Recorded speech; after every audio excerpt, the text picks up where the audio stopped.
The Trabant 601 was introduced in 1964. The same design was still rolling off the same assembly line in 1990. 26 years. In those same 26 years, Volkswagen released the Beetle, the Golf, the Polo, the Passat, the Jetta, and the GTI. In those same 26 years, Ford went from the Mustang to the Escort to the Sierra.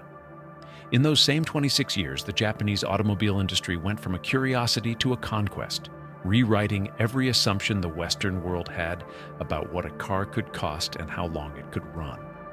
The world's automobile industry moved through an entire era, built new factories, invented new engines, developed new safety standards, sold hundreds of millions of new vehicles, and retired whole generations of technology it had once considered modern.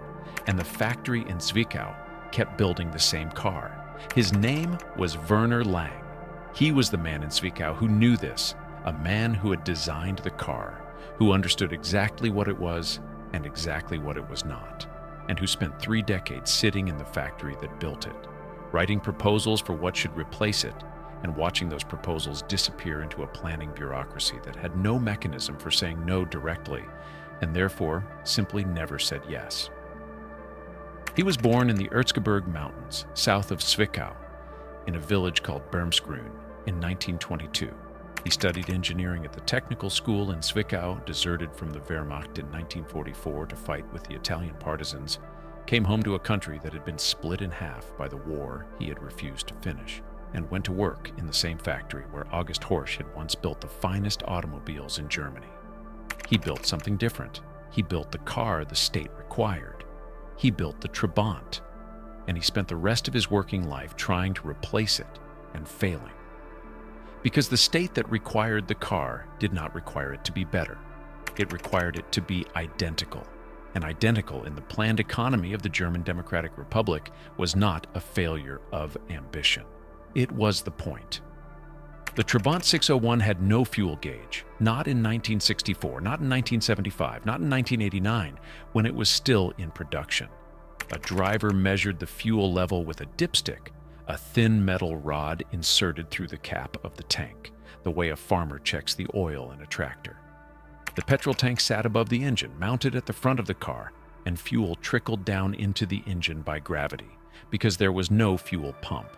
The engine itself was a 2-stroke unit of 594 cubic centimeters, producing 26 horsepower, and it required the driver to mix oil into the petrol at every fill, because a 2-stroke engine cannot separate its lubricant from its fuel.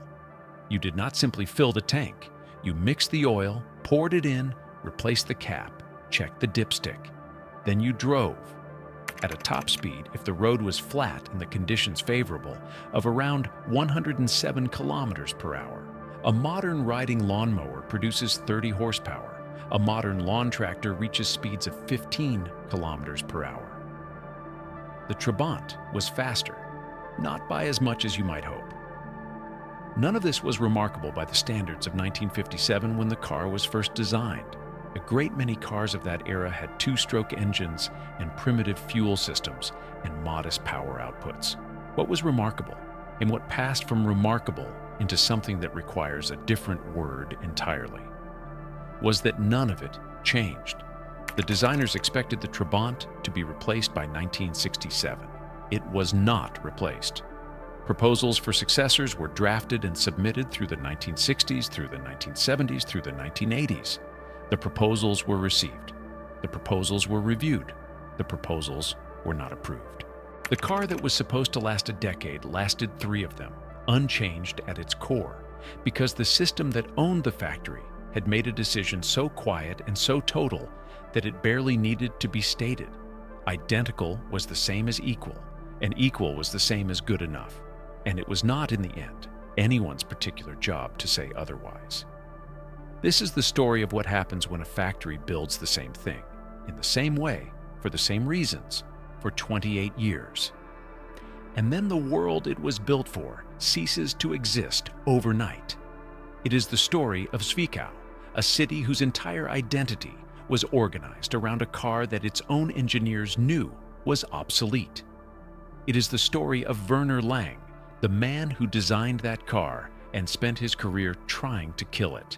and it is the story of a Tuesday evening in November 1989, when a government spokesman misread his briefing notes at a press conference, and every Trabant ever built became a historical artifact before the night was over.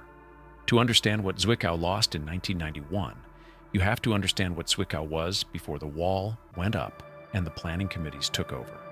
Because the city by the Zwickauer Mulde River was not a place the automobile industry happened to find. It was a place the automobile industry was born. August Horch arrived in Zwickau in 1904, and with him arrived a century of automotive history. Horch was not a man who stayed anywhere long. He had started his career building carriages, moved into engines, founded one company in Cologne, quarreled with his board, moved to Reichenbach, quarreled again, and arrived finally in Zwickau with the determination to build the finest automobiles in Germany. The company he founded there, bearing his own name, built its first cars the following year. 21 vehicles produced in 1904 by a workforce small enough to fit in a single workshop, in a factory that Horch had established with characteristic impatience and characteristic ambition. In the years that followed, Horch built cars that set speed records and won endurance trials and attracted the attention of the German elite, who bought them in the quantities that wealthy men buy things they believe distinguish them from other wealthy men. A Horch was not an ordinary car. It was a statement about what engineering applied seriously and without compromise could produce. In 1909, Horch quarreled with his board again. He was removed from the company he had founded and found himself, by the laws that govern such arrangements, prohibited from using his own name on any new venture. He had to find another word. His son, then studying Latin, offered one. The German word Horch means to hear, to listen. The Latin equivalent is Audi. In 1909, August Horch founded Audi Automobilwerk GmbH across town, in the same city where his former company still bore his name, and built his second generation of automobiles a few hundred meters from where he had built his first. The city of Zwickau by that point was home to two separate car companies founded by the same man. That is not a common situation in the history of the automobile industry, and it speaks to something about the place. Zwickau was not a passive host. It attracted a man who could not stop building, and it gave him enough room to build twice. In 1932, the landscape changed. Horch and Audi joined forces with two other Saxon manufacturers, DKCW, based at the Zwickau Audi Works, and Wanderer from Chemnitz, to form the Auto Union. 4 companies. 4 rings. The symbol that today marks the radiator grills of Audi cars from Ingolstadt was born in Saxony, from a merger assembled partly in the same Zwickau buildings where August Horch had set up his first workbenches in 1904. The Auto Union of the 1930s was not merely a commercial entity. It was a statement of what German engineering could produce when ambition was properly funded. The Silver Arrow racing cars that Auto Union built in the mid-1930s were among the fastest racing machines the world had ever seen. Mid-engine projectiles that traded stability for outright speed and required drivers of a particular kind of reckless precision to manage at all. They did not merely win races, they changed what racing was thought to be capable of. On the circuit that bore Saxony's name, the Saxon Ring, a road course near Zwickau that wove through the villages and hills of the Erzgebirge, the Auto Union cars ran in front of crowds who understood, watching them, that they were present at something. The drivers, the machines, the lap records, all of it belonged to Zwickau in the way that great industrial achievements belong to the place that made them. The Silver Arrows were made here in this valley, by these workers, by these engineers, not in Stuttgart or Munich or Wolfsburg, here. Then the war came, and the war changed everything. And what it changed in Zwickau, it changed with a thoroughness that no peacetime decision could have equaled. The factories were bombed. The surviving equipment was seized by the Soviet Army in 1945 and dismantled as war reparations, loaded onto railway cars and shipped east.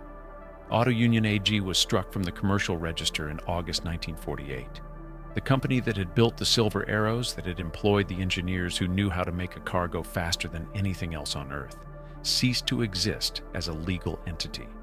The men who could move west did. The Auto Union brand reconstituted itself in Ingolstadt in West Germany, and eventually became the company we now call Audi. The engineers who stayed, who chose to remain in the Soviet zone, or who had no choice, or who believed, as some of them did, that the new state being built in the eastern half of Germany was worth building, were left with a shell of a factory, a set of skills that had no immediate application, and a government that had never built a car and was about to become responsible for building all of them. The East German state, at the German Democratic Republic, formally established in October 1949, organized its automobile industry under a governing body called the IFA, the Industrieverband Fahrzeugbau, or Industrial Association for Vehicle Construction. The old Horsch and Audi works in Zwickau, stripped of their equipment and renamed VEB Automobilwerke Zwickau, began restarting production in 1949 using pre-war DKW designs, rebadged as IFA vehicles because the DKW name belonged to the Western Reconstitution of Auto Union. A lawsuit eventually forced the East Germans off that name entirely. The factory was building a borrowed car on borrowed time in a borrowed building for a state that regarded automobiles not as the pinnacle of individual freedom and consumer aspiration, but as a category of machinery to be allocated according to plan. The men who built the Silver Arrows had built them to go faster than any competitor, to win, to demonstrate supremacy. The men who now occupied the same buildings were building to fulfill an allocation target. These were not the same idea about what a factory was for, or what an engineer was for, or what the act of making a car was supposed to accomplish. The transition between them was not accomplished by choice, but by the division of a country along a line drawn in Potsdam by men who had never been to Zwickau. The city that had built the fastest cars in Europe now had instructions to build a people's car for a state it had not chosen. Its engineers would do what engineers do when given a task. They would try to do it well. Whether the task itself was worth doing was not a question the system equipped them to answer. This is the inheritance that Werner Lang walked into when he joined the factory in 1949. Not the roaring, record-setting thing it had been, but the hollow of it.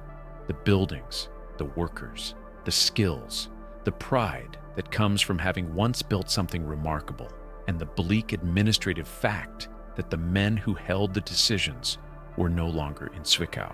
They were in East Berlin, and they had other things on their mind. Werner Lang was 27 years old when he walked through the gates of what had been the Horsch factory in 1949, and he arrived as a man who had already decided, at some personal cost, what he believed in. That decision had been made not in a boardroom or a lecture hall, but on a hillside in Italy in 1944, where a young Saxon engineer in Wehrmacht uniform had concluded that the war he was fighting was wrong and had set down his weapon and gone over to the other side. Desertion from the German army in 1944 was not a gesture. It was a decision with a specific range of outcomes, most of them fatal. The men who deserted and were caught were executed, often immediately, often publicly, to discourage the next man from considering the same calculation. Lang deserted anyway, and he survived, and he spent the final months of the war fighting with the Italian partisans against the same forces he had until recently served. He was, in the truest sense, available to a man of his era and circumstance, someone who had chosen his principles over his orders at the moment when the choice carried the highest possible price. He was also, in the more mundane sense, a trained engineer from a small Saxon village who had interrupted his studies for the war, returned after it ended, and needed a job. The job he found was at the factory in Zwickau. He started in 1949, the year the GDR was established, the year the factory was restarting on its pre-war templates. He was promoted to technical director by 1951. And in 1958, when VEB Automobilwerke Zwickau merged with the former Sachsenring Works to form the unified VEB Sachsenring Automobilwerke Zwickau, Lang was appointed chief designer. He was 36 years old. He had been given the task that defined his professional life. Design a people's car for socialist East Germany. The constraints handed to him were not gentle. East Germany had no significant iron reserves. Hard currency for importing Western materials was scarce and politically fraught. The car would need to be maintained by its owner using ordinary tools because the GDR's service infrastructure was thin, and the country expected its citizens to be self-sufficient in the ways that shortages require. It would need to be light, because light meant less material. It would need to be simple, because simple meant less can go wrong. And it would need to be produced in volume, because the demand for personal transportation in a country of 17 million people, rebuilding itself from rubble, was not small. What Lang and his team produced for the first generation was the Trabant P50, presented at the Leipzig Trade Fair in 1957 and first produced in the factory on November 7th of that year. A date chosen for its symbolic resonance, since November 7th was the anniversary of the Bolshevik Revolution, and thus an occasion the GDR's leadership regarded as appropriate for the unveiling of its people's car. The timing carried another resonance that no one in Leipzig that October could have planned. On October 4, 1957, the Soviet Union had launched Sputnik, the first artificial satellite. The word Trabant means satellite in German, derived from the Middle High German word Trabant, meaning companion. The car that arrived weeks after the world's first satellite shared its name, and the GDR's state media was delighted to connect the two. The Soviet achievement in orbit and the East German achievement on the road, both evidence of socialist progress, both proof that the planned economy could produce what it set its mind to producing. The P50 was, by the standards of 1957, a genuinely modern small car. It had front-wheel drive, which most manufacturers still regarded as an eccentric choice. It had a unibody steel chassis, which meant it was lighter and stiffer than the body-on-frame construction common in many contemporaries. It had independent suspension at all four wheels. These were not negligible virtues. A small front-wheel drive car with independent suspension in 1957 was ahead of many of its Western contemporaries in those specific respects. The engineer in Lang had done what engineers do when given constraints. He had worked within them and produced something that, within those constraints, was as good as it could be. The body panels were made from duroplast, a material developed by a GDR engineer named Wolfgang Barthel in 1953.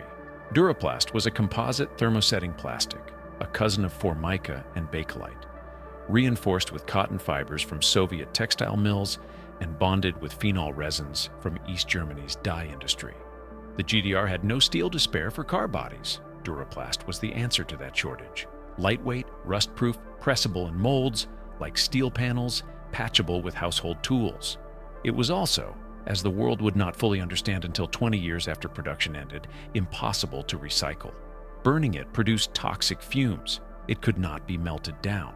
When a Trabant's body finally wore out, there was nothing to do with it but bury it or find some novel industrial process to render it inert. None of that was visible in 1957. What was visible was a small, practical, affordable car that used a material born of necessity in a way that worked and that seemed, from the inside of the factory, like an engineering solution rather than an environmental time bomb. The engine was a two-stroke unit of 499 cc, producing 18 horsepower, derived from the DKW designs that the factory had been building on and off since before the war. It was air-cooled. It required oil mixed with fuel. It was loud, smoky, and characterful in the specific way that two-stroke engines are characterful, which is to say that it announced its presence at a considerable distance and left a visible record of its passage in the air behind it. It was also astonishingly simple to maintain. An owner who understood the basics of a small engine could keep a Trabant running with a wrench, a screwdriver, and a willingness to get their hands dirty. In a country where spare parts were allocated rather than purchased and service centers were not abundant, this was not a minor virtue. Lang and his team expected the car to be in production until about 1967. By then, they assumed they would have designed and built something to replace it. The P50 gave way to the 600 in 1962, the 600 gave way to the 601 in 1964, a redesigned body, a slightly enlarged engine of 594 cc and 26 horsepower, a shape that would not change in any fundamental respect for the next 26 years. The 601 was what a Trabant was when the word Trabant was used by anyone who was not a historian. It was the car. And in 1964, when it was introduced, Lang believed it was the beginning of a generation. He did not believe it was the last thing he would ever build. He was wrong, not because he lacked talent, not because the proposals he would spend the next 2 decades writing were without merit. He was wrong because the system he worked inside had made a decision, at some level above his authority and below his visibility, that the Trabant 601 was sufficient, that it fulfilled its function, that the materials and the investment and the hard currency and the planning allocations required to replace it were better directed elsewhere. The decision was not announced. It did not arrive as a memorandum or a directive. It arrived as silence, as a long series of proposals that went in and did not come back, as a sequence of meetings where modernization was discussed and then deferred, as the accumulation, year by year, of a status quo that had no mechanism for its own revision. Lang spent the next 2 decades writing into that silence. It never answered him. Production of the Trabant 601 began in 1964 at a rate of 34,000 cars per year. In 1973, it passed 100,000. By 1989, 25 years after the model was introduced, the factory in Zwickau was building 150,000 Trabants annually. The same car, on the same basic tooling, at more than 4 times the original rate. The machine had been optimized not for change, but for repetition. It was, by any measure of planned economy logic, a success. Demand exceeded supply in every year of its production. Workers came to work, cars came off the line. The plan was met.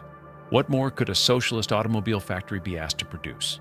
The answer, from Lang's desk, was obvious: a better car. But the question of what counted as better was not, in the GDR, a question that engineering could answer alone. The planned economy of the German Democratic Republic worked from 5-year plans that allocated materials, labor, and investment across sectors according to priorities set in East Berlin. Automobiles were not the highest priority. Heavy industry, chemicals, machine tools, electronics for export, these consumed the planning committee's attention. The automobile sector received what was left over, and what was left over was not enough for the fundamental redesign that a replacement car would have required. A new body would require new stamping dies. New stamping dies required tool steel. Tool steel required hard currency or a favorable barter arrangement with the Soviet Union, which was itself operating under constraints of its own. A new engine would require a different kind of cast iron or aluminum alloys or engineering partnerships that crossed the border between the Eastern Bloc and the West, which were possible but expensive and politically complicated. The Duraplast body could be pressed in the existing molds, using materials that were reliably available from Soviet cotton mills and East German chemical plants. The 2-stroke engine used parts whose supply chains were established and stable. Changing any of it meant disturbing a system that was working, in the narrow sense of producing units at the planned rate, and the planning system was not structured to reward that kind of disturbance. Lang and his team produced proposals, multiple of them.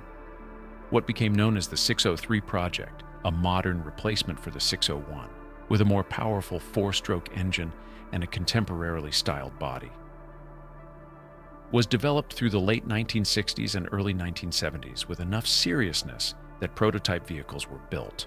Those prototypes sat in the factory for years. They were engineered, they were tested. They were, by the accounts of people who drove them, better cars than the 601 in every measurable respect. They were also never approved for production, because approval required materials that the planning system had not allocated, and reallocating them meant displacing something else, and displacing something else meant someone else's plan was not met, and that was not something the planning system was designed to accommodate. The prototypes eventually made their way to the Dresden Transport Museum, where they sit today. Finished cars that were never produced, evidence of an engineering capability that the system that employed it had no use for. Lang also explored the Wankel rotary engine, which attracted considerable interest across the global automobile industry in the 1960s as a potential replacement for piston engines. The GDR committed engineering resources to rotary development. The problems that had always attended the Wankel, sealing the combustion chamber reliably over the long term, managing fuel consumption, achieving the kind of durability that a mass production car required, proved no more tractable in Zwickau than anywhere else. The project was abandoned. The 2-stroke stayed. What the system produced instead of a replacement car was more of the same car, at increasing volume, with minor cosmetic updates that the factory could execute without disturbing the basic production process. The dashboard was revised in the late 1960s. The rear suspension was updated. 12-volt electrics replaced the original 6-volt system. These were not trivial improvements, but they were modifications to an existing design, not departures from it. The car that a Trabant buyer received in 1985 was recognizably, unmistakably, essentially the same object as the car a Trabant buyer had received in 1965. The differences were small enough that only a careful observer would notice them. The sameness was large enough that anyone could see it. On the other side of the wall, the contrast was visible to anyone with access to a Western magazine or a West German television broadcast, both of which were available in East Germany through arrangements that the state found difficult to entirely suppress. The 1964 Trabant 601 and the 1964 Volkswagen 1500 were roughly contemporaneous. By 1974, the VW 1500 was a memory, and its replacement was in production. By 1984, VW was on the second generation of the Golf and the third generation of the Polo. The technological distance between the car that a West German worker could walk into a showroom and purchase and the car that an East German worker had been waiting 11 years to receive his allocation of was not merely a gap in features or performance. It was a gap in what the two societies believed a car was for and what they believed their citizens deserved. The Trabant's body material told its own story. Duraplast did not rust. That was its great practical virtue, and it was real. Trabant bodies survived for decades in conditions that would have reduced a steel body to oxide powder, but Duraplast could not be reshaped. The dies that pressed the panels were fixed. A new body style would require new dies, and new dies were expensive and required planning system approval that would not come. So the body stayed the same shape it had been in 1964, and the men who made it continued pressing the same panels in the same molds year after year, with a precision that was less the product of quality control than of the simple fact that there was only one way to do it, and they had been doing it that way for a very long time. The workers on the assembly line in Zwickau knew what was happening. They were not insulated from the information that the car they were building was aging. They could watch West German television. They could read the smudged carbon copies of internal planning reports that circulated through the factory. They could look at the proposals that Lang and his engineers submitted, and that came back without comment. And they could feel in the quality of their daily work. The particular demoralization that comes from being asked to do something you know is not enough. For reasons you are not permitted to discuss in a system that has decided your judgment is less important than the plan. Quality at the factory declined through the 1980s. Assembly was labor-intensive because new machinery was not purchased. Workers improvised solutions to production problems because the correct tooling was not available. The fit and finish of the cars, never exceptional, grew worse as the decade wore on, and the gap between what the factory was supposed to produce and what it was capable of producing on the resources allocated to it widened. A Trabant bought in 1989 was not built with the same care as a Trabant bought in 1969, not because the workers were less skilled, because the system had given them less to work with and had given them no reason to believe that working harder would change anything. Lang retired from the factory in the mid-1980s. He had spent nearly 4 decades in the same building, doing work he believed in within a system that he understood was preventing him from doing it as well as he could. He left behind a car that was unchanged from the design he had finalized 20 years earlier, and a drawer full of proposals that had been received and not answered, and the particular knowledge of a man who has built something that outlasted his intentions for it by the better part of a generation. He was 63 years old. He moved to a flat in Zwickau. He attended Trabant Club meetings when invited. People shook his hand. They were proud of the car. They were also, some of them, waiting 13 years for one. The waiting list deserves its own account because it was not merely an administrative inconvenience. It was a social institution, a feature of everyday life in the GDR, so embedded in the rhythms of existence that it had generated its own economy, its own customs, its own dark comedy. To acquire a new Trabant in East Germany, you placed your name on a waiting list administered by the local authority. The average wait through the 1970s and early 1980s was 10 to 13 years. East German families treated the registration of a child's Trabant application as a rite of passage comparable to registering the child for school. You did it early because doing it late meant losing years from the wait. A family that registered a newborn's application in 1970 might receive delivery of a car in 1983, by which point the child was 13, and the car was going to belong to the parents anyway because the child could not yet drive. This was understood and accepted, and in a country where individual consumer choice was not a political value, the waiting list was simply the price of mobility. The official state price for a Trabant in 1989 was 7,450 GDR marks, though some configurations approached 12,000 marks, the equivalent of roughly 12 to 15 months of average wages. In a country where salaries were set by the state and prices were controlled, this was not an unaffordable sum spread over the years of the wait. What made it economically absurd was the secondary market. Used Trabants, because they were available immediately rather than after a decade-long wait, commanded prices on the gray market that exceeded the official price of a new car by a factor of 2 or more. A 1975 Trabant could be purchased in 1985 for more than a 1985 Trabant would cost when it eventually arrived from the factory in 1998. The car had inverted depreciation. It was the only consumer product in the GDR, possibly the only consumer product in the 20th century, where the passage of time and the accumulation of use made it worth more, not less. The demand-to-production ratio in 1989 was 43 to 1. For every Trabant that came off the line in Zwickau, 43 people were waiting for one. In that same year, by the economics of the planning system, the factory built precisely as many as the plan said it should, not one more. The plan was met. The waiting list stretched by some accounts to 40 years. The jokes were inevitable, and they were everywhere. East Germans were among the most accomplished automotive comedians in the world because the material was inexhaustible. What do you call a Trabi at the top of a hill? A miracle. Why does a Trabi have a heated rear window? To keep your hands warm while you push it. How do you double the value of a Trabi? Fill the tank. What comes in every Trabi owner's manual? A bus schedule. The jokes were not merely funny, they were a form of truth-telling in a society where other forms were unavailable.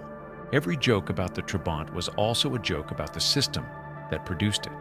And the system that produced it was the same system that controlled the press and the courts and the border crossings and the listening devices in the walls. You could not say in the GDR that the state had failed you, but you could say that the Trabi broke down on the way to work. Everyone understood what you meant. There was an environmental dimension to the Trabant that the GDR was not permitted to discuss openly. The two-stroke engine produced emissions equivalent, by some estimates, to 30 large Mercedes-Benz vehicles running simultaneously. 3 million Trabants registered in a country of 16 million people in cities whose air was already burdened by lignite coal heating and unrenovated industrial plants produced a level of atmospheric degradation that was visible and measurable and officially unacknowledged. The GDR's environmental record was not a subject for domestic publication. What the system had produced and what it was costing the health of the people who lived inside it was information the state preferred to keep to itself. And then there was Duraplast's second secret, which no one fully understood until the cars began to accumulate in junkyards after 1991. Duraplast did not rot, it did not rust, it did not decompose in any useful sense. Burning it produced hydrogen cyanide and phenol fumes. It could not be melted and reformed. It could not be ground into aggregate and reused in any practical industrial application. The bodies of 3 million Trabants, abandoned or scrapped in the years after reunification, presented the newly unified Germany with an industrial waste problem that the country had to invent new processes to solve. Some were shredded and mixed into concrete. Some were subjected to a biotechnological treatment that could dissolve the Duraplast over a period of 20 days. Some simply sat in fields and parking lots, slowly becoming geological features. The body material that Wolfgang Barthel had invented in 1953 as a solution to a steel shortage had achieved a kind of immortality that no one had intended and no one wanted. None of this was Lang's fault. He had been given constraints and had worked within them. The Duraplast body was a solution to a materials problem, and it solved that problem. The two-stroke engine was a solution to a complexity problem, and it ran year after year in the hands of owners who maintained it themselves with the devotion of people who have no alternative. The waiting list was not his creation. The proposals he had submitted for a replacement car were not approved. These were not the decisions of the chief designer. They were the decisions of a system, and the system had its own logic and its own values and its own definition of success. And the definition did not include the concept that what was produced today might be improved tomorrow, because improvement implied that what was produced today was insufficient. And insufficiency was not something the plan was equipped to acknowledge. The plan was met. The cars came off the line. And on the other side of the Erzgebirge Mountains, and on the other side of the wall, 200 kilometers to the northeast, a different kind of car industry was building a different kind of future, in a different kind of country, for a different kind of customer. One who could walk into a showroom and point at a car and say that one and take it home the same afternoon. East Germans knew this. They watched the West German television broadcasts. They read the magazines that arrived through the cracks in the system.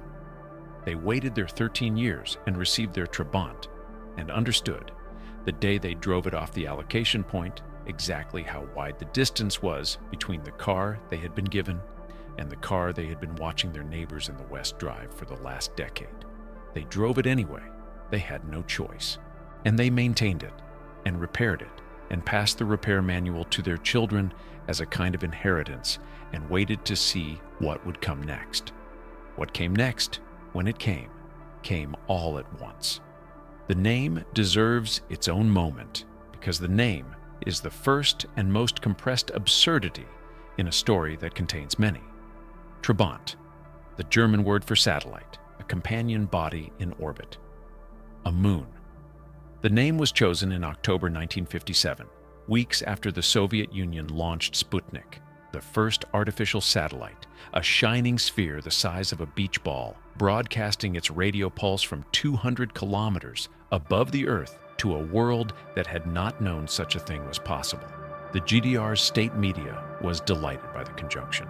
The Soviet satellite above, the East German satellite below, both products of socialist science, both evidence that the planned economy could reach for the stars and, on occasion, touch them. The Sputnik was sleek and unprecedented and historic. It changed what humanity believed was possible. The Trabant was round headlit and two-stroke and built from cotton waste.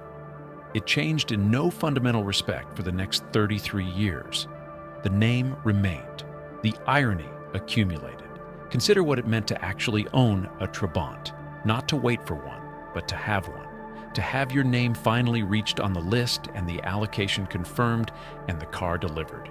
After 10 or 13 or 16 years of patience, you had a vehicle. In a country of 17 million people organized around collective transport and limited personal mobility, a vehicle was a genuine liberation. You could go places that buses did not go. You could carry things that could not be carried on a bicycle. You could drive your family to the countryside on a Sunday morning without consulting a train schedule. These were not small things in the GDR. Mobility was not taken for granted. The Trabant gave you mobility, and mobility was worth something. It gave you something else too. Ownership of a machine you had to understand. The Trabant's simplicity was not merely a design constraint. It was a design philosophy, arrived at by necessity, that made the owner a participant in the car's continued operation rather than a passive recipient of a service. The engine had 5 moving parts. The fuel system required personal attention at every fill. The body panels could be removed and replaced with basic tools. Owners developed a relationship with their Trabants that was closer to the relationship between a craftsman and a hand tool than between a consumer and an appliance. They mixed the oil. They checked the dipstick. They carried replacement belts and spark plugs and a small toolkit in the boot. They knew what a 2-stroke engine sounded like when it was healthy and what it sounded like when it was not. The repair manual was detailed, and people read it, and people used it, and a generation of East Germans grew up understanding the mechanical principles of internal combustion in a way that their West German contemporaries, who handed their cars to professionals for everything beyond pumping fuel, often did not. This produced a specific and durable attachment, not to the Trabant as a consumer product. The GDR's citizens were not naive about what their car was relative to what was available on the other side of the wall, but to the Trabant as a thing they had mastered, a thing they had kept running for years through shortages of parts and the ingenuity that shortages produce. A thing that was theirs in a way that very little else in the GDR was theirs, because the state had given it to them after making them wait long enough that the giving felt like an acknowledgement. That the waiting was imposed by the same state that performed the giving was a fact everyone understood, and no one was permitted to say directly. The car was the gift, the waiting list was the system. In the GDR, these were not distinguished from each other. They were the same thing. The spare parts situation was its own category of absurdity. Parts for the Trabant were available through the state distribution system, in theory. In practice, specific parts were scarce at specific times and in specific places in the entirely unpredictable way that planned economy distribution systems produce scarcity. Owners learned to hoard parts they might need. They traded parts with neighbors. They cannibalized non-running Trabants for components that could be transferred to running ones. A network of informal exchange developed around Trabant maintenance that was in its structure a small market operating inside a system that had officially abolished markets. People assigning value to things based on immediate need and exchanging them accordingly without the state's acknowledgement or approval. The Trabant had generated around itself a gray market economy in spare parts because the official system could not be relied upon and the car could not be allowed to stop running. You could not wait another 13 years for a replacement.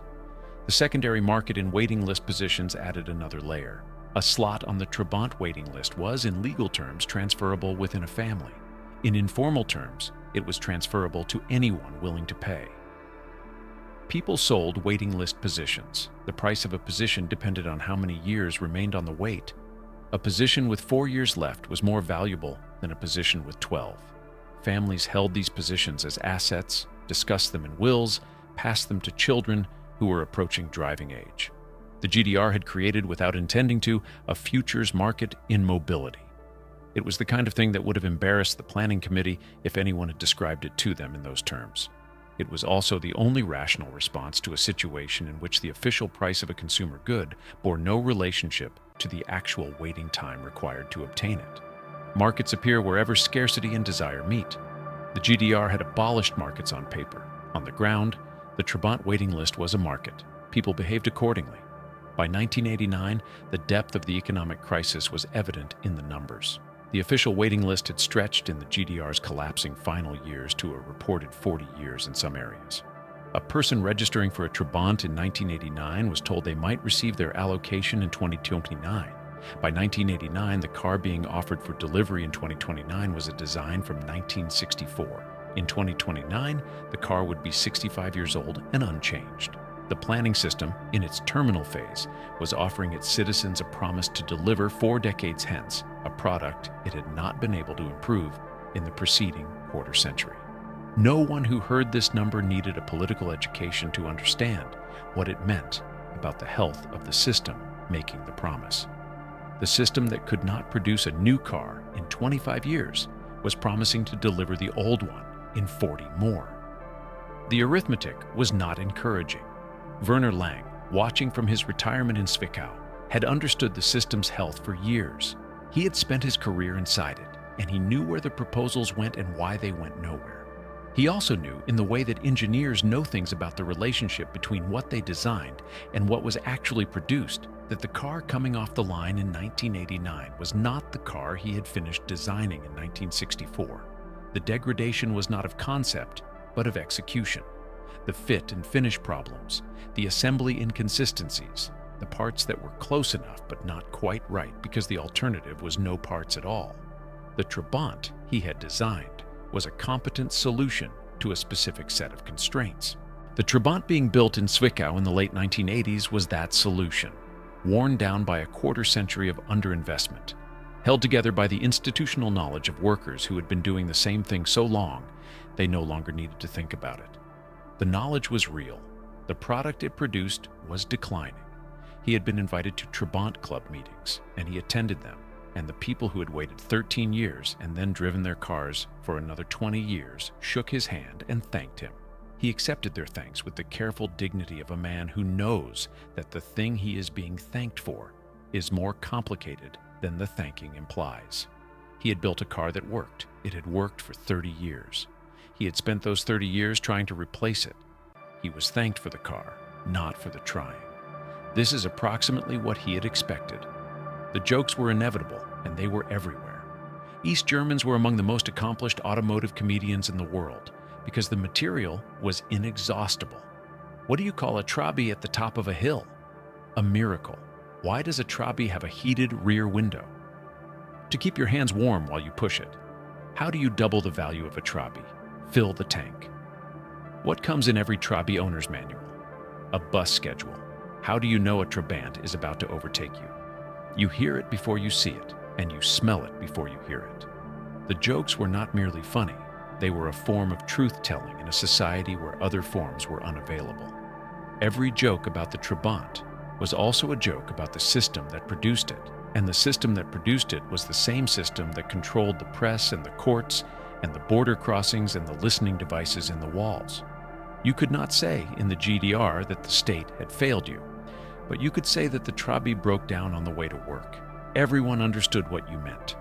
The joke was the only available currency of honest complaint, and it circulated widely. There was an environmental dimension to the Trabant that the GDR was not permitted to discuss openly. The two-stroke engine produced emissions equivalent, by some estimates, to 30 large Mercedes-Benz vehicles running simultaneously. 3 million Trabants registered in a country of 16 million people, in cities whose air was already burdened by lignite coal heating and unrenovated industrial plants, produced a level of atmospheric degradation that was visible and measurable and officially unacknowledged. The GDR's environmental record was not a subject for domestic publication. What the system had produced and what it was costing the health of the people who lived inside it was information the state preferred to keep to itself. West Germans called the car the little stinker. The little stinker was official policy. And then there was Duraplast's second secret, which no one fully understood until the cars began to accumulate in junkyards after 1991. Duraplast did not rot. It did not rust. It did not decompose in any useful sense. Burning it produced hydrogen cyanide and phenol fumes. It could not be melted and reformed. It could not be ground into aggregate and reused in any practical industrial application. The bodies of 3 million Trabants, abandoned or scrapped in the years after reunification, presented the newly unified Germany with an industrial waste problem that the country had to invent new processes to solve. Some were shredded and mixed into concrete.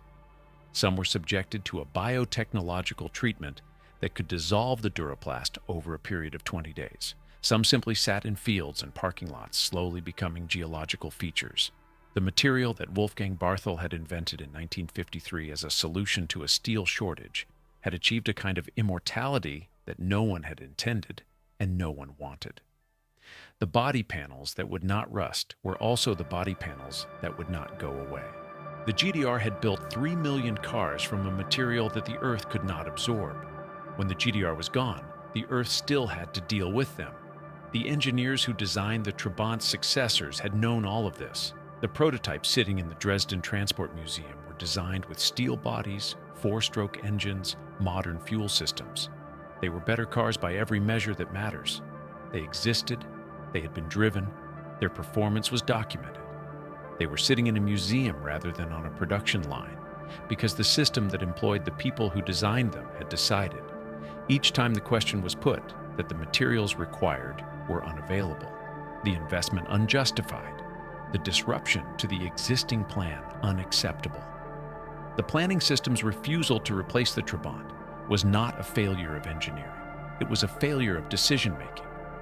The specific failure of a bureaucracy organized around maintaining what existed rather than improving it, around meeting this year's plan rather than building next decade's capacity, around a definition of success that measured output in units and had no category for quality, for comparison, for what the person on the other end of the waiting list would actually receive and whether it was worth the wait.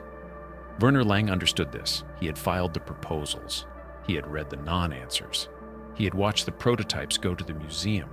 He had retired from the factory in the mid-1980s, knowing that the car he had built in 1964 would still be the only car the factory produced when he left. It was still the only car the factory produced in 1989 when everything changed. The change came from outside. The way changes always come to systems that cannot generate them from within. And then, in the late 1980s, something unexpected happened. Unexpected at least to the planning committees, though less so to anyone who had been reading the mood of the country. The GDR's citizens began to leave. Hungary opened its border with Austria in May 1989, creating for the first time since the construction of the wall in 1961, a route from the Eastern Bloc to the west that did not require crossing a mined fortification with armed guards. East Germans began taking vacations to Hungary.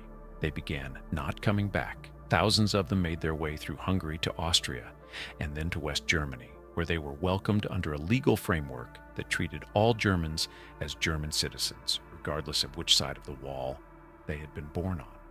The GDR's embassies in Prague and Warsaw were occupied by East Germans who had crossed into Czechoslovakia and Poland and were asking for transit to the west. The state that had built a wall to keep its citizens in was now watching them find ways around it, in quantities large enough to be embarrassing. The Trabant was part of this story too. East Germans who were fleeing rather than emigrating through official channels left their Trabants behind, in Hungary, in Czechoslovakia, in parking lots at border crossings. A car abandoned in a foreign country is a car whose owner has made a decision about their future and concluded that the car cannot be part of it. Thousands of Trabants were abandoned in this way, creating a disposal problem for the countries in which they were left, and a propaganda problem for the GDR, which could not easily explain why its citizens were choosing a used Golf in West Germany over a new Trabant at home. The protests inside the GDR grew through September and October 1989. Monday demonstrations in Leipzig drew tens of thousands, then hundreds of thousands. The slogan was "Wir sind das Volk," we are the people. The state that had built the wall and the plan and the factory and the waiting list was confronting the people the plan had been designed to serve, and the people were telling it, in numbers too large to ignore, that the plan had not served them. The car was not mentioned at the demonstrations. It did not need to be. The Trabant was the plan made physical. Everyone understood what the plan had delivered and what it had not. 3 million identical satellites. Not one of them ever reached orbit. Not one of them was ever replaced.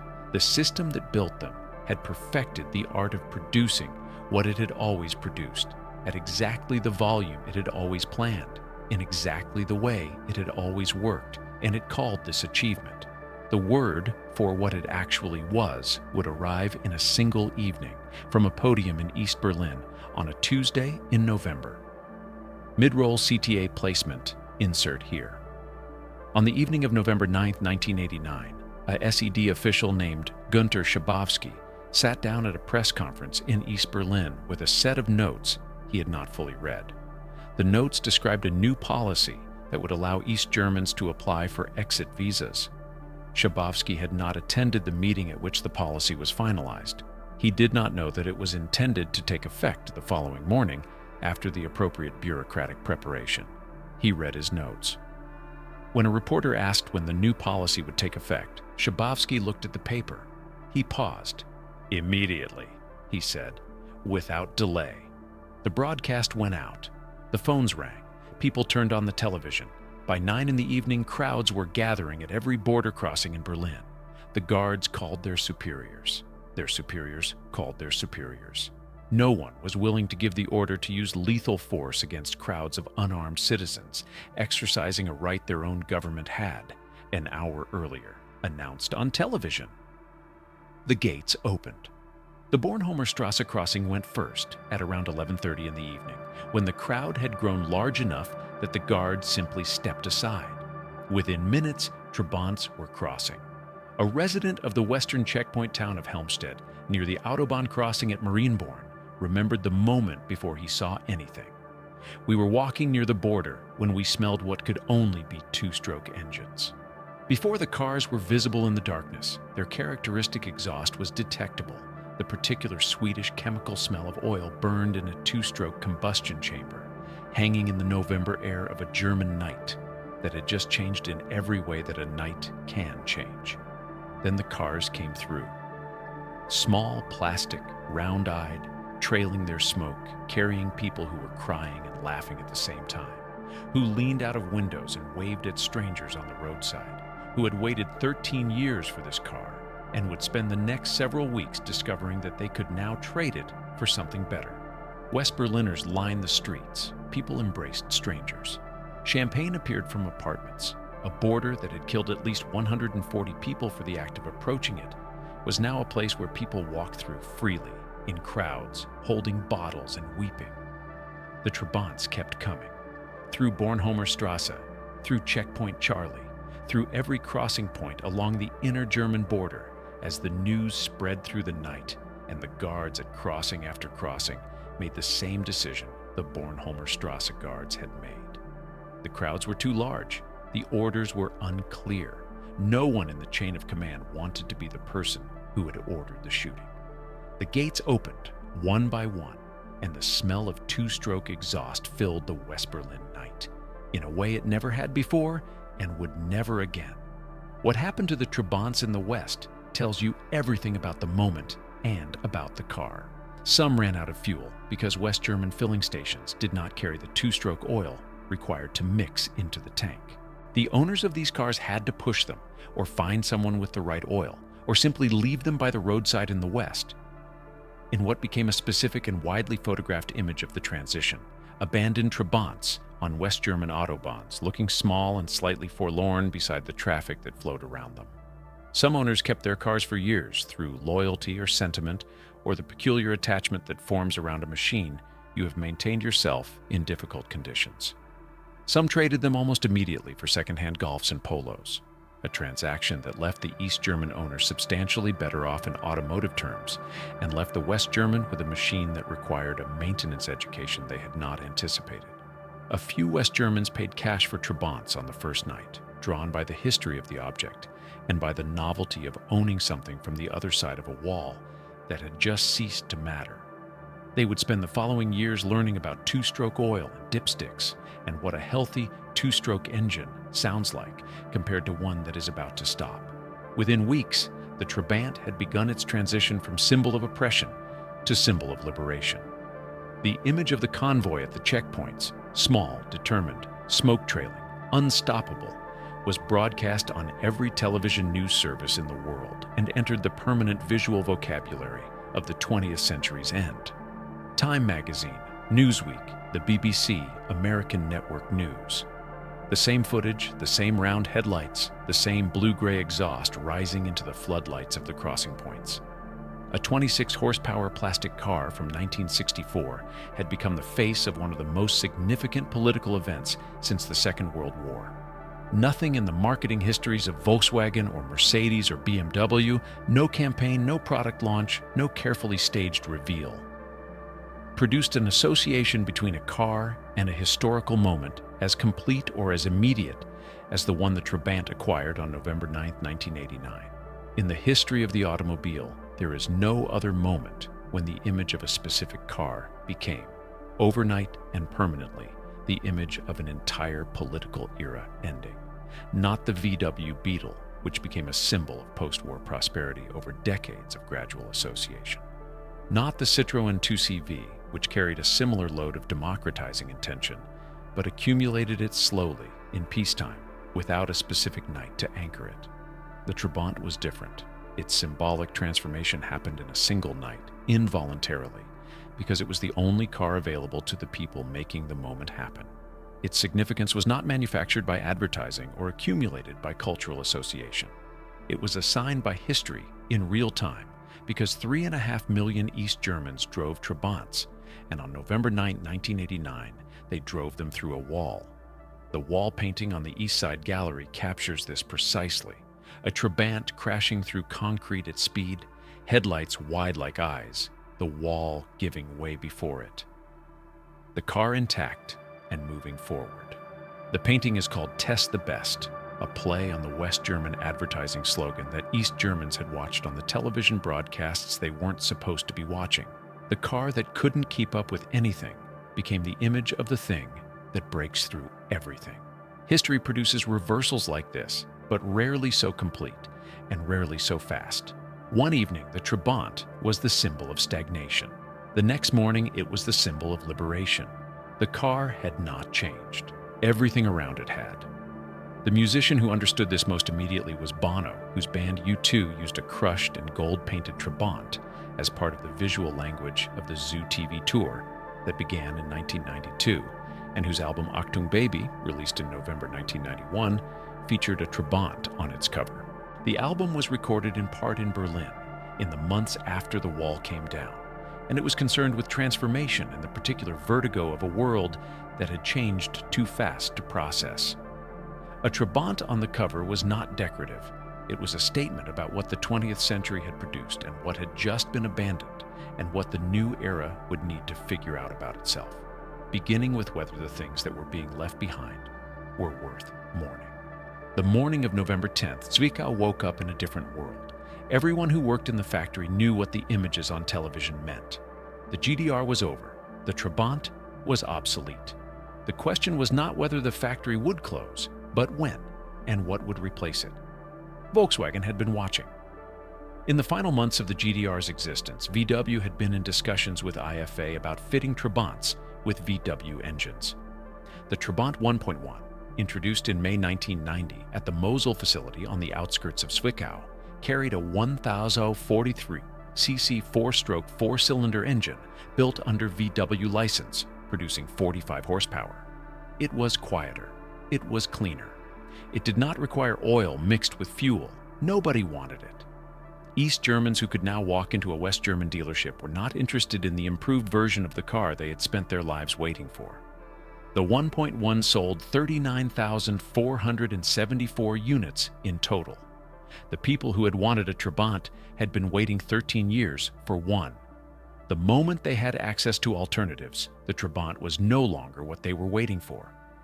On September 26, 1990, the foundation stone of the new Volkswagen plant at Mosel was laid in the presence of Federal Chancellor Helmut Kohl and Volkswagen's chairman, Professor Karl Hahn.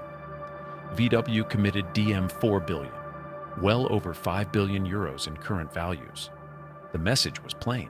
The future of automotive Zwickau belonged to Volkswagen, the Golf, the Passat, whatever came after them, not the Trabant.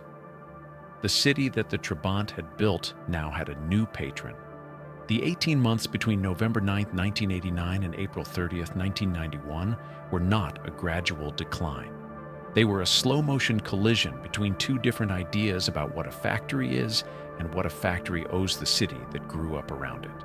The Sachsenring plant kept running because factories do not stop easily, because 3,500 people depended on it for wages, and because the political consequences of a sudden mass layoff in a region already reeling from the economic shock of reunification were more than anyone was prepared to absorb at once. But the running was a holding operation, not a business.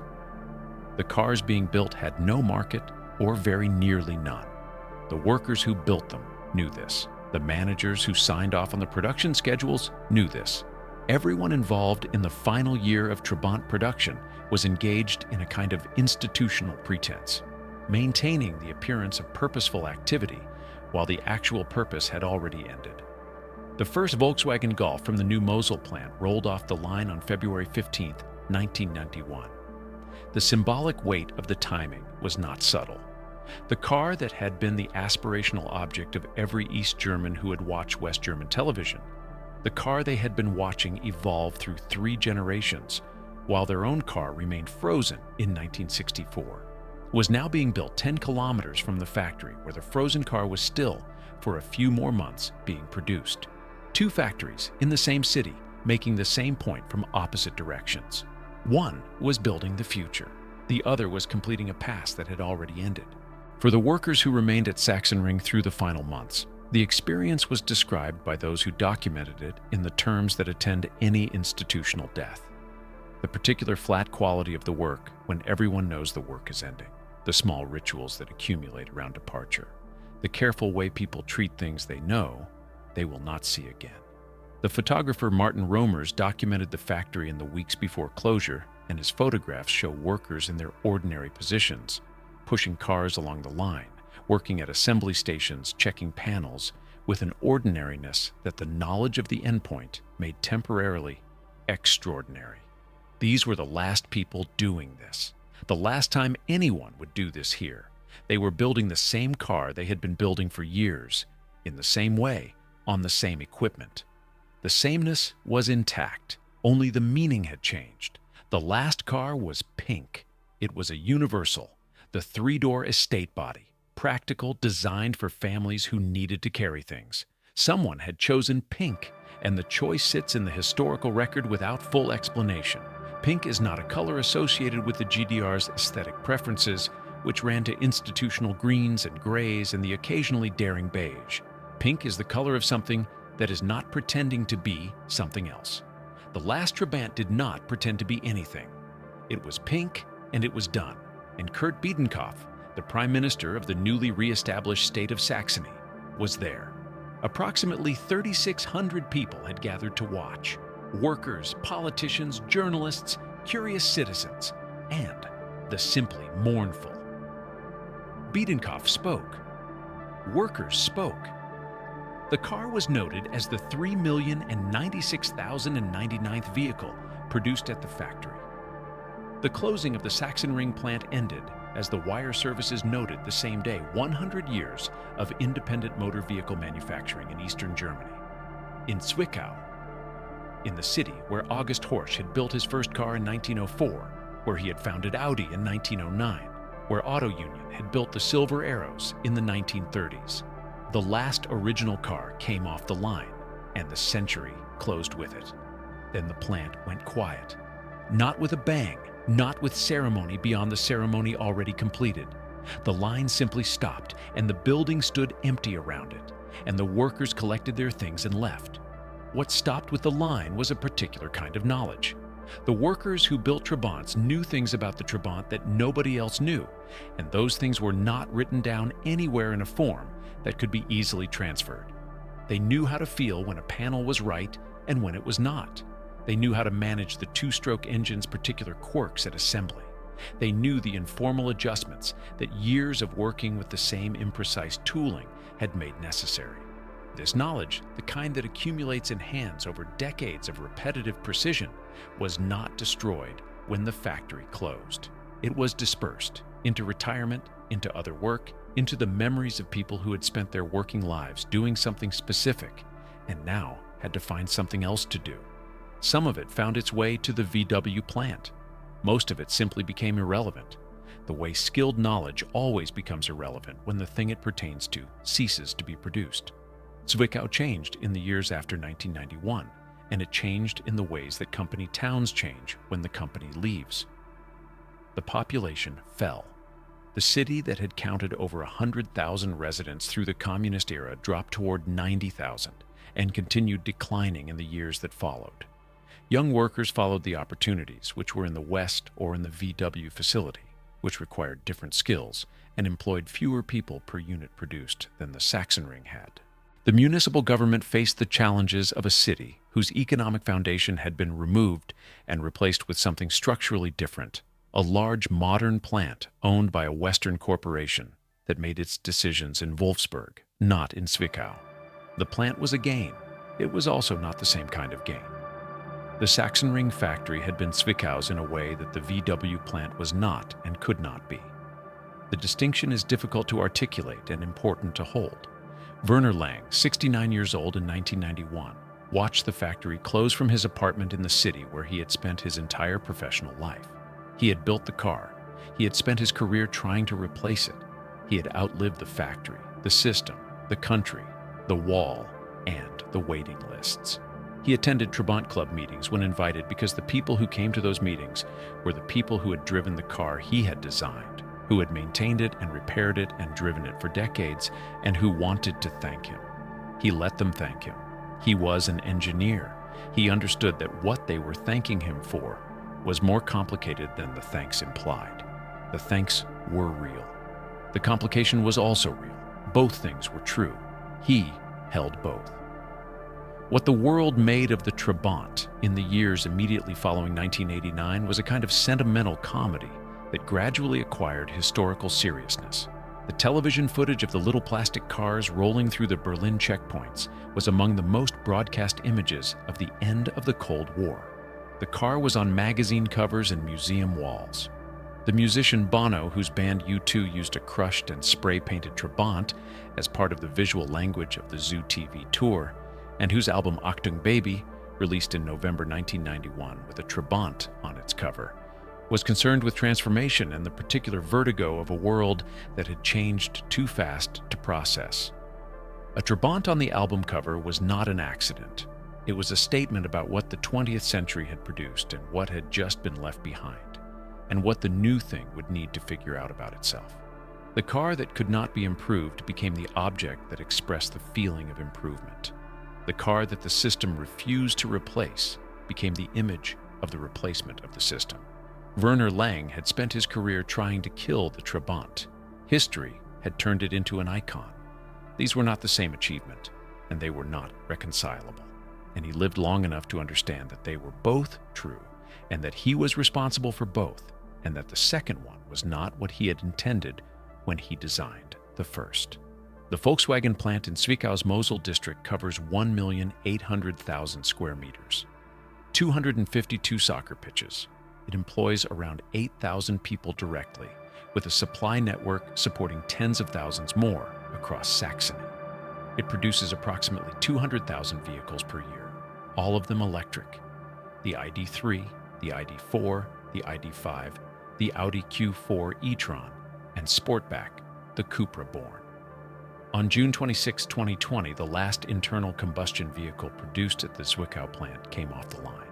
The facility was converted, at a cost of 1.2 billion euros, into the first large-scale pure electric vehicle plant in Europe. Since the plant's founding in 1990, roughly 7 million Volkswagen vehicles have left the Zwickau line. In the 34 years that the Trabant factory operated, 3,096,099 vehicles left the Sachsenring line. The VW plant surpassed the Trabant's total output in less than half the time, while employing a fraction of the workforce. The factory that assembled the little stinker now assembles machines with no tailpipe emissions at all. The city that was a byword for environmental disgrace is now a center of the clean energy automobile industry. This is either irony or redemption, possibly both. The August Horch Museum in central Zwickau holds everything.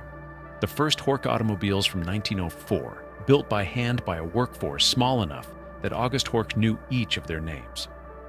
The Auto Union silver arrows of the 1930s, polished and preserved, that ran on the Sachsenring circuit and set records that the world had not expected to see. The full sequence of Trabants, the P50 prototype of 1957, the 600, the 601 in its multiple configurations, the Estates and the Kübelwagen, and the final 1.1, ending with the pink Universal of April 30th, 1991. Every car the GDR produced in significant numbers, in one building in the city that produced them. The museum was kept together by local decision in the years after the factory closed, specifically because the people of Zwickau understood that if the collection was dispersed to private collectors and auction houses around the world, the physical proof of what the city had made would be gone. The collection stayed. Zwickau refused to lose the evidence of what it had been. The prototypes of the cars that were never built, the 603 project, the modern successors that the planning committees refused decade after decade, the finished vehicles that Werner Lang and his engineers produced and watched shelved, are held at the Dresden Transport Museum. Zwickau has the production record. Dresden has the record of what production declined to produce. Together they tell the full story, not just what the system built, but what it refused to build, and that the refusal was a choice, and that the choice had costs, and that the costs were paid by the people who waited 13 years and received a car whose engineers had known for most of those 13 years how to make it better. Approximately 33,000 Trabants remain registered in Germany. Some sources estimate 50,000 worldwide, including vehicles held by collectors in the United States. imported under the regulations that govern antique vehicles and maintained as objects of fascination rather than daily transportation. The International Spy Museum in Washington, D.C. holds an annual parade of Trabants in November to mark the anniversary of the wall's fall. Former East Germans, German Americans, Cold War history enthusiasts, and people who simply cannot resist the particular charm of a 26-horsepower plastic box with round headlights come to Washington and drive their Trabants through the streets of the capital of the country that was on the other side of the Cold War for 30 years.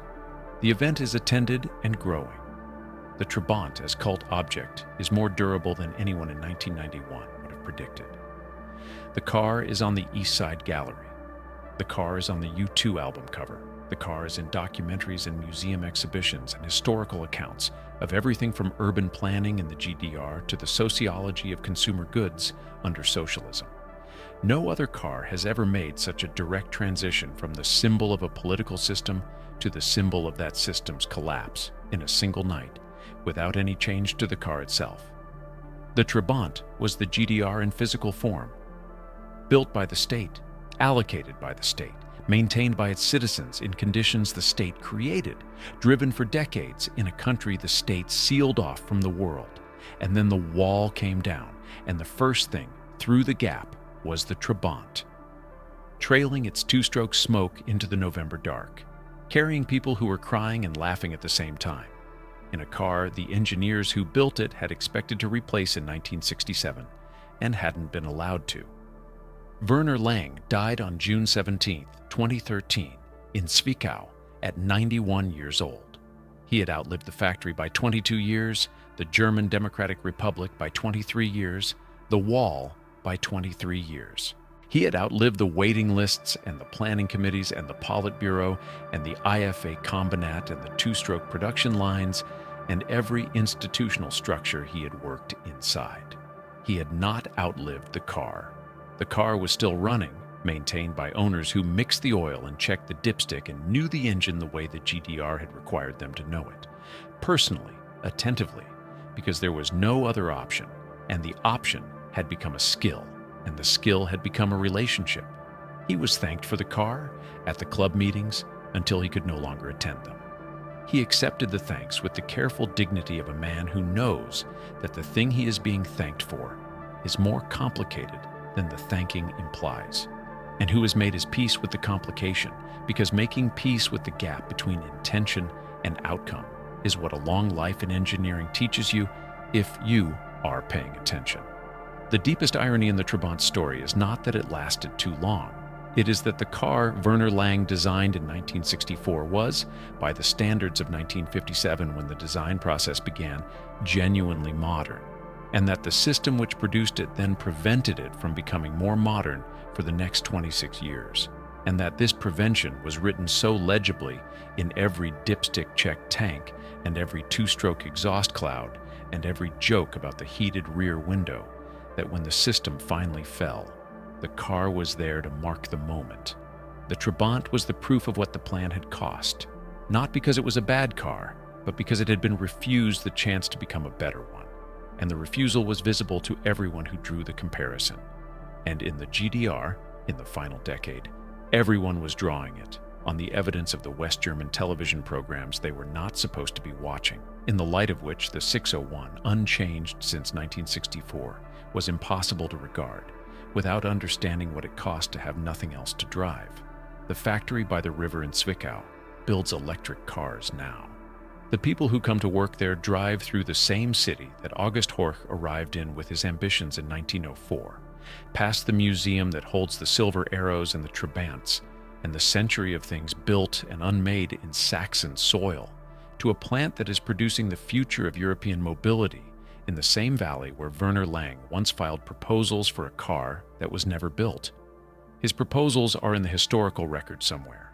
His car is in the museum. And somewhere on a German road, on a spring morning with good light, a Trabant is still running.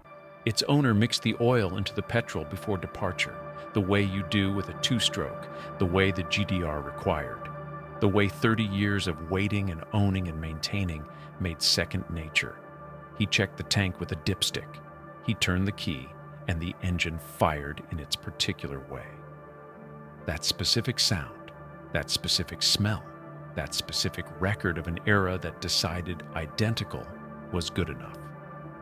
And the small plastic satellite that was named for Sputnik, that never changed, that carried a nation through a checkpoint on a November night in 1989, pulled out into traffic and kept going, doing exactly what it was always built to do, going somewhere, going anywhere, going at all.